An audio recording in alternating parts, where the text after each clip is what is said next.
And welcome back to The Factor. The grand finale of the awards season in the film industry is upon us. Oscar nominations have been released, announced today. As always, there's a lot of debate about who made the nominee list and who was left out. Let's talk about it. Joining us now, Rashonda Tate, the managing editor of the Defender Network and also author, Todd Smith, CEO of Regal Media, and filmmaker Sean Welling.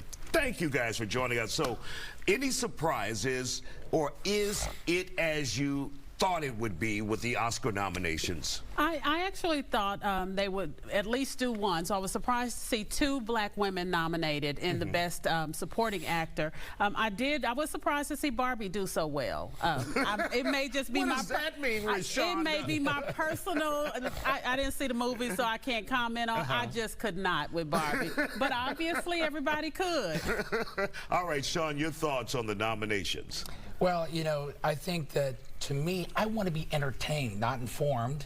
I don't want to be educated. And where I got entertained was all the way down the list of Godzilla for special effects. -1. It was phenomenal. The story, the acting, y'all everything. Looking at us like we're crazy. I'm nuts. It was a good people story. It was about a guy and his family. It wasn't his family, but okay. I drug my wife to it, and she doesn't want anything that has a poster that's blue and green or orange and yellow. She wants a family-based film. She didn't want to go. She loved it. A great movie. All right. And Godzilla -1 was nominated for a small nomination. Yeah. All right, Todd. You brought up a great point. You don't want to be informed, you want to be educated. I'm kind of like in the middle. So I was surprised, but at the same time, they didn't get it wrong because it's subjective. Everybody relates to different movies in a different way. But I thought that Fantasia would get more love just all throughout award season. I thought that this was going to be her dream girls, Jennifer Hudson, breakout role, and it did not happen. So unfortunately that didn't happen, but you know I love The Holdovers, and Paul Giamatti got his nomination. I think Cillian Murphy will win for Oppenheimer, but I'm going for my boy Paul. And Divine Joy Randolph for The Holdovers.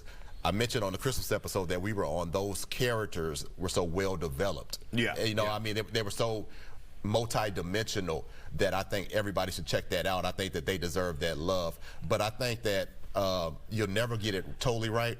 You're going to upset some people because it's just subjective, and everything is going to connect with different people in different ways. And Rashonda, I think part of that is the average person hadn't seen all the Oscar movies. Right. And they get their favorite movie, one or two, and then that's it. Yeah, because I'm rooting for American fiction all the way around. But I think The Color Purple was snubbed a lot. But it's like you said, a lot of people didn't want to see the remake. They didn't want to see the movie remade. But considering all the nominations it got when the movie first came out, it was surprising that they were snubbed for just the costume design. But do you think that was about Steven Spielberg and like he is doing this black movie, so let's give him some recognition? Or do you think it was truly a good movie? Well, I think that people weren't ready for a musical this time around, and I think in the beginning it was all about Steven Spielberg. Now I'm going to tell you, I have an issue. I am so excited. I love Danielle Brooks. I love Divine Joy Randolph. But can black women be nominated for something other than maids, cooks, servants, and slaves?